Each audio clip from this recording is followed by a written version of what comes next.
El pasillo que lo cambió todo. Hay decisiones que no se anuncian en ruedas de prensa. No se explican con comunicados largos ni se justifican con argumentos deportivos. Hay decisiones que se toman en silencio, en despachos cerrados, pero que hacen un ruido ensordecedor cuando salen a la luz. Y lo que ha pasado en el Real Madrid en las últimas horas pertenece exactamente a esa categoría. Porque esto no es solo el despido de un entrenador. Esto no es solo la llegada de otro técnico sin experiencia en la élite. Esto es un golpe de poder, un punto de inflexión, un antes y un después en el Real Madrid moderno. Todo empieza con una imagen. Una imagen aparentemente sencilla, incluso simbólica. El pasillo. El gesto de respeto al campeón.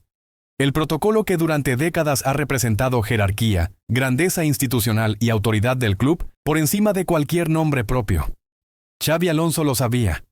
Por eso ordenó a sus jugadores colocarse. Por eso quiso cumplir con lo que siempre ha hecho un club grande. Pero alguien dijo que no. Y ese alguien no fue Florentino. No fue la directiva, no fue el club, fue Kylian Mbappé. En ese instante el vestuario se detuvo. El pasillo no se hizo. Y el mensaje fue devastador. El entrenador no mandaba. Un jugador acababa de imponer su voluntad por encima del banquillo, por encima del protocolo y por encima del escudo. Xabi Alonso obedeció. Y esa obediencia le costó el cargo. 12 horas después de perder la final de la Supercopa contra el Barça, el Real Madrid anunció de mutuo acuerdo la salida de su entrenador. 12 horas, sin explicación, sin comparecencia, sin contexto, solo un comunicado frío que no convence a nadie, porque no existe el mutuo acuerdo cuando te echan medio día después de una final. No existe el mutuo acuerdo cuando la razón real no está en el césped, sino fuera de él. Y ahí es donde empieza la verdadera historia. Florentino Pérez vio la imagen. Vio a su entrenador incapaz de imponer un simple gesto institucional. Vio a un jugador frenando al equipo entero. Y Florentino no perdona la debilidad. Nunca lo ha hecho. Para él, un entrenador que no manda no sirve. Y si no sirve, se sustituye. Da igual el contexto, da igual el momento, da igual el rival. Pero esta vez la sustitución no fue por un técnico más fuerte. Fue todo lo contrario. Álvaro Arbeloa, de la casa. Sin experiencia en la élite. Un perfil bajo. Un gestor, no un líder. Y cuando unes todas las piezas, el puzzle se completa solo. Florentino no eligió al mejor entrenador posible. Eligió al entrenador que no iba a desafiar al jugador más poderoso del vestuario. Eligió a Mbappé. Porque aquí está la clave que muchos no quieren decir en voz alta. El Real Madrid ha decidido construir su proyecto alrededor de Mbappé, incluso si eso significa sacrificar entrenadores. Incluso si eso significa romper jerarquías. Incluso si eso significa entrar en el caos. Y este es solo el principio, porque cuando el vestuario ve que un entrenador cae por no enfrentarse a una estrella, todo cambia. Las miradas cambian, los silencios pesan más. Vinicius lo ve, Bellingham lo ve, Valverde lo ve, y todos entienden el mensaje. Hay alguien por encima de todos. En este episodio hemos contado el origen, el momento exacto en el que se rompe la autoridad. El pasillo que nunca se hizo. La decisión que lo desencadena todo. Pero lo que viene después es todavía más grave. La reacción del vestuario, el papel de Arbeloa, el impacto en la Champions y la sombra de un Madrid que empieza a parecerse peligrosamente al PSG. Si quieres entender por qué esta decisión puede destruir al Madrid desde dentro, suscríbete ahora mismo y no te pierdas el episodio 2, porque ahí vamos a entrar en el vestuario, en los egos, en las tensiones internas y en la guerra silenciosa que ya ha comenzado. Esto no ha terminado. Esto acaba de empezar. El vestuario después del golpe. Cuando cae un entrenador, el fútbol suele mirar al banquillo, al esquema, a los resultados. Pero cuando un entrenador cae por no enfrentarse a un jugador, el foco cambia por completo. Ya no se trata de táctica, se trata de poder. Y el vestuario del Real Madrid, tras la salida de Xabi Alonso, quedó marcado para siempre. Porque lo primero que ocurre después de un despido así no es una charla motivacional, no es un borrón y cuenta nueva. Lo primero que ocurre es el silencio, un silencio incómodo, un silencio cargado de preguntas que nadie se atreve a hacer en voz alta, pero que todos se hacen por dentro. ¿Quién manda aquí? ¿El entrenador o Mbappé? Los jugadores no son ingenuos. Ven los tiempos, ven las formas, ven que el pasillo no se hizo porque Mbappé no quiso. Ven que el entrenador que aceptó eso está fuera. Y ven que el nuevo técnico llega sabiendo exactamente cuál es su rol. No para imponer, no para chocar, para gestionar. Y ahí empieza el verdadero problema. Porque en un vestuario grande las jerarquías no se improvisan, se construyen. Y cuando se rompen, no se reparan con comunicados oficiales, se rompen desde dentro. Vinicius, por ejemplo, atraviesa su peor momento deportivo. Más de 100 días sin marcar, críticas constantes, señalamientos públicos. Y mientras él sufre, Mbappé decide cuándo juega, cuándo descansa, cuándo aparece y cuándo desaparece. ¿De verdad alguien cree que eso no genera resentimiento? Vinicius no es un jugador menor. No es un secundario, es un futbolista con ego, con carácter y con historia en el club. Y ahora ve que hay alguien que está por encima incluso del entrenador, alguien que no paga el mismo precio por fallar, alguien que no recibe el mismo nivel de exigencia. Y eso, en un vestuario competitivo, es gasolina sobre el fuego. Bellingham lo observa todo con distancia. Llegó a un Madrid que prometía estructura, liderazgo y ambición colectiva, pero se encuentra con un escenario donde el orden depende del estado de ánimo de una estrella, donde el entrenador no puede ni decidir un gesto simbólico. Y cuando un futbolista joven, líder natural, percibe eso, la confianza se resiente. Luego están los veteranos, Carvajal, Valverde, jugadores que sienten el club, que entienden lo que significa el escudo. Para ellos, aceptar que un solo futbolista tenga más peso que el banquillo es una humillación silenciosa. No lo dicen públicamente, pero lo piensan, y lo acumulan. Y mientras todo esto hierve por dentro, Florentino toma su decisión definitiva. Mejor el caos con Mbappé que el orden sin él. Porque eso es lo que ha elegido. Y no es una elección improvisada, es estratégica. Florentino ya no busca un entrenador fuerte, busca estabilidad aparente, busca evitar conflictos públicos, busca proteger la inversión más grande de su historia. Y para eso necesita un perfil como Arbeloa. Arbeloa no llega por su currículum, no llega por sus éxitos, llega porque entiende el escudo y entiende el mensaje. Su misión no es mandar, es convivir. No es imponer jerarquías, es evitar que exploten. Arbeloa sabe que si entra en un pulso con Mbappé, pierde, y lo sabe desde el primer día. Por eso su llegada es tan reveladora, porque no soluciona el problema, lo maquilla. Y aquí es donde el Madrid empieza a parecerse peligrosamente a un club que ya conocemos muy bien, el PSG. Un club donde el jugador manda más que el entrenador, donde la estrella decide calendarios, donde el vestuario gira alrededor de un solo nombre. Y todos sabemos cómo acaba eso, sin Champions, sin grandeza, sin estructura real. El vestuario del Madrid ya no es un bloque, es un equilibrio frágil, un castillo de cartas sostenido por resultados inmediatos. Porque si el equipo gana, el problema se esconde. Pero si pierde, todo sale a la superficie. Y lo más grave es que los jugadores lo saben. Saben que Arbeloa no es una solución, es un parche. Saben que la autoridad está debilitada. Y saben que, tarde o temprano, alguien va a decir basta. En el próximo episodio vamos a ir todavía más lejos. Vamos a hablar del impacto real en la Champions, del peligro de una eliminación temprana y del momento exacto en el que esta crisis puede volverse irreversible. Porque cuando el Madrid cae en Europa, las máscaras se rompen. Y ahí nadie sale ileso. La Champions como juicio final. En el Real Madrid todo se puede discutir, menos una cosa, la Champions. Puedes cambiar entrenadores, puedes aguantar crisis internas, puedes vender relatos, pero cuando llega a Europa no hay excusas, y este Madrid llega a la Champions con una mochila llena de dudas, egos y silencios peligrosos. Porque la Champions no perdona el caos. En Liga puedes sobrevivir con talento individual. En Copa puedes esconderte detrás de una noche inspirada. Pero en Europa, cuando enfrentas a equipos trabajados, con jerarquías claras y entrenadores fuertes, el desorden siempre queda expuesto. Y este Madrid ahora mismo es un equipo desordenado por dentro, aunque por fuera intente aparentar normalidad. Mbappé es el centro de todo, no solo del proyecto deportivo, sino del equilibrio emocional del equipo. Decide cuándo está para jugar y cuándo no. Se borra de partidos grandes y reaparece cuando le conviene. Prioriza su imagen, su físico y su narrativa. Y eso en la Champions es dinamita. Porque en Europa no basta con aparecer en la final. Hay que competir desde octavos. Hay que sufrir. Hay que correr cuando no apetece. Y cuando el resto del vestuario ve que no todos pagan el mismo precio, el compromiso se resiente. Ahí es donde empiezan los partidos. No en el marcador, sino en la actitud. Presiones a destiempo. Coberturas que no llegan. Silencios cuando hay que gritar. Detalles pequeños que, en Champions, te matan. Y Arbeloa lo sabe. Lo sabe, pero también sabe que no puede corregirlo todo. Porque corregir implica mandar. Y mandar implica chocar. Y chocar con Mbappé en este Madrid es suicida. Así que el plan es otro: gestión blanda, mensajes suaves, confianza pública, aunque por dentro el equipo se esté resquebrajando. El problema es que Europa no entiende de gestión emocional. Europa entiende de jerarquía, de autoridad, de entrenadores que miran a los ojos a sus estrellas y les dicen lo que no quieren oír. Y este Madrid ya no tiene eso. Cuando el rival detecta esa debilidad, ataca, presiona a Mbappé, le exige defender, le obliga a tomar decisiones incómodas, y ahí es donde se ve la diferencia entre una estrella comprometida y una estrella protegida. Mbappé no baja, no muerde, no sufre como los demás, y el equipo lo nota. Y cuando el equipo lo nota, el equipo se parte.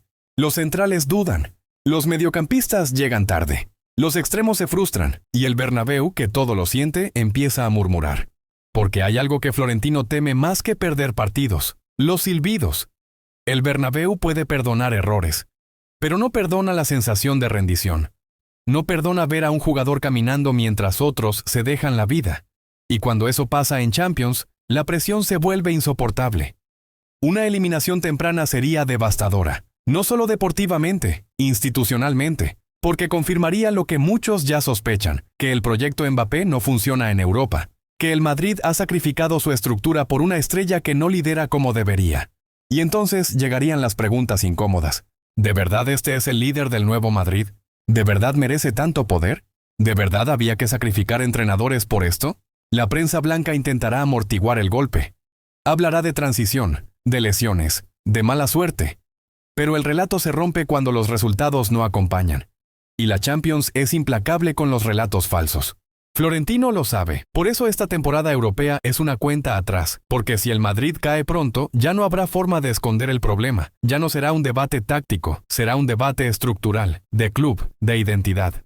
Y aquí entra otro factor clave: el legado. Florentino siempre quiso que Mbappé fuera su Cristiano 2.0, el jugador que definiera su última gran era. Pero Cristiano nunca mandó más que el club. Nunca decidió protocolos. Nunca tumbó entrenadores. Mbappé sí.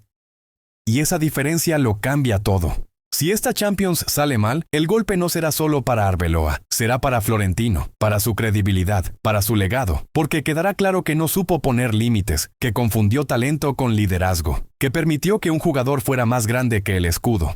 Y lo peor es que, en ese escenario, las consecuencias se multiplican. Vinicius, cansado de vivir a la sombra; Bellingham, decepcionado con el proyecto; jóvenes que empiezan a preguntarse si este es el lugar donde crecer; y un vestuario que ya no cree del todo en lo que hace.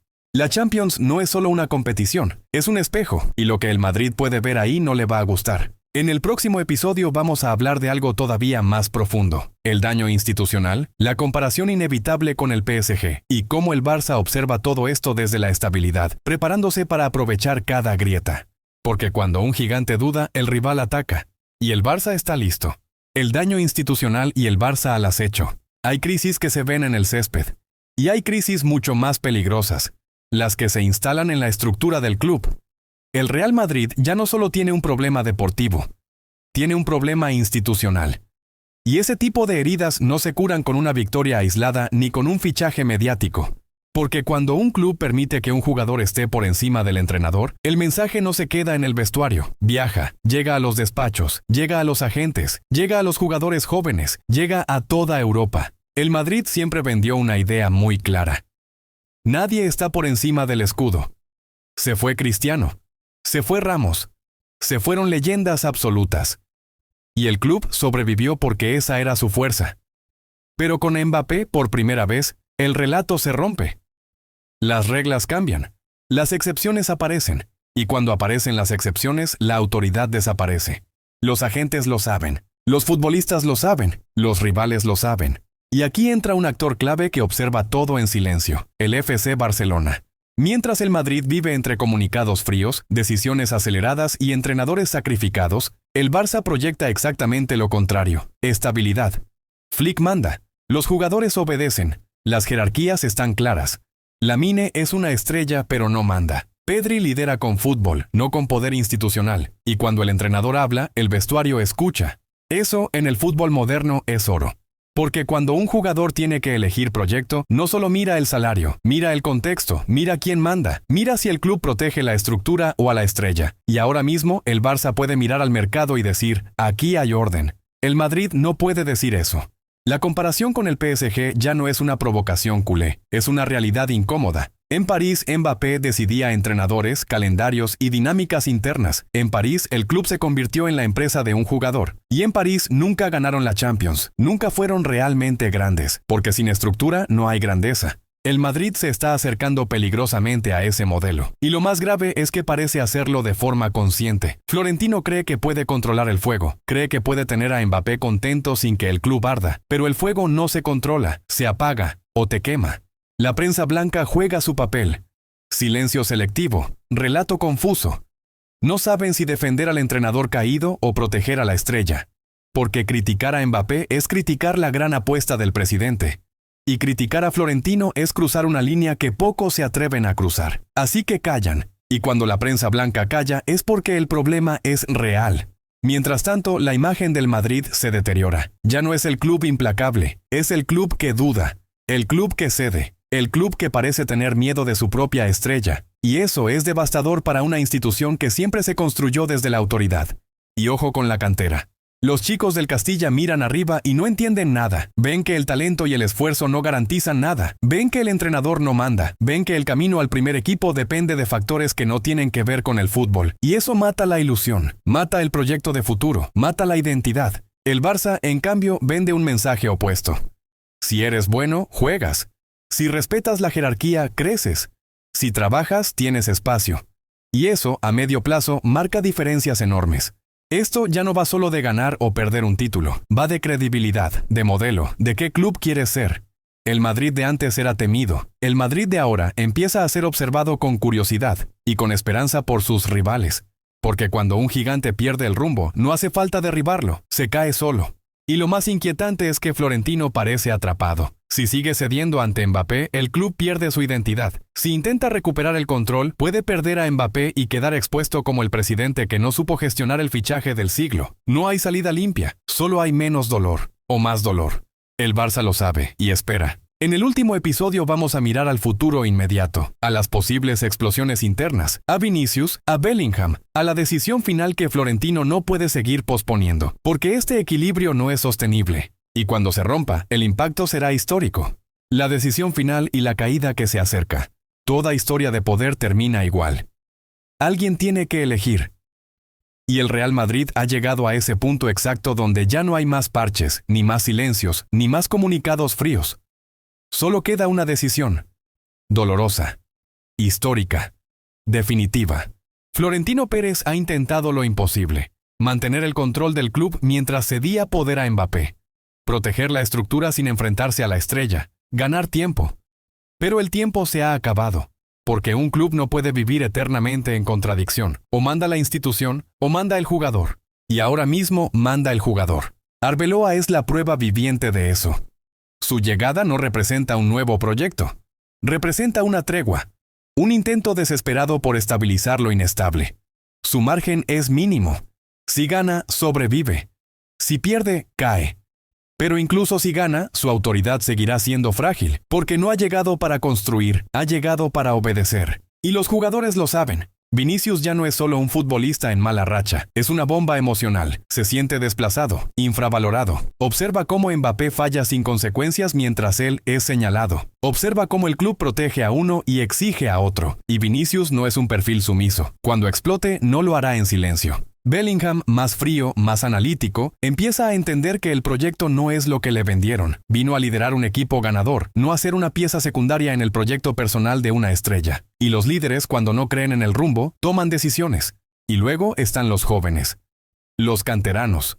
Los que soñaban con el Bernabéu.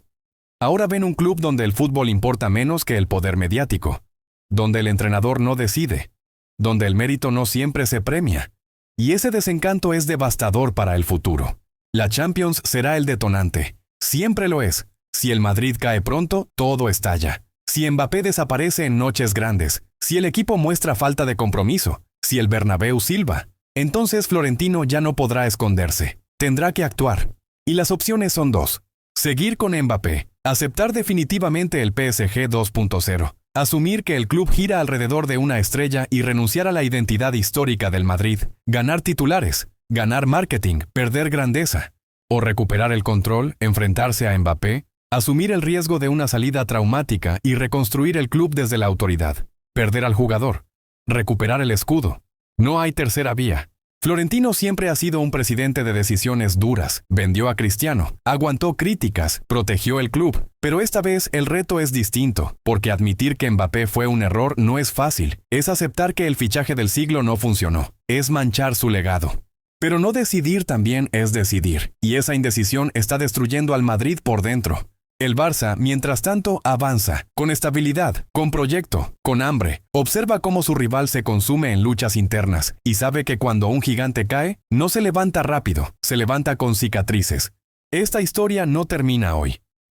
Pero ya sabemos cómo terminan todas las historias donde un jugador se cree más grande que el club. O el jugador se va, o el club se rompe. Y el Real Madrid está peligrosamente cerca de comprobarlo en carne propia. La pregunta ya no es qué va a pasar. La pregunta es cuándo. Y cuando ocurra, será histórico.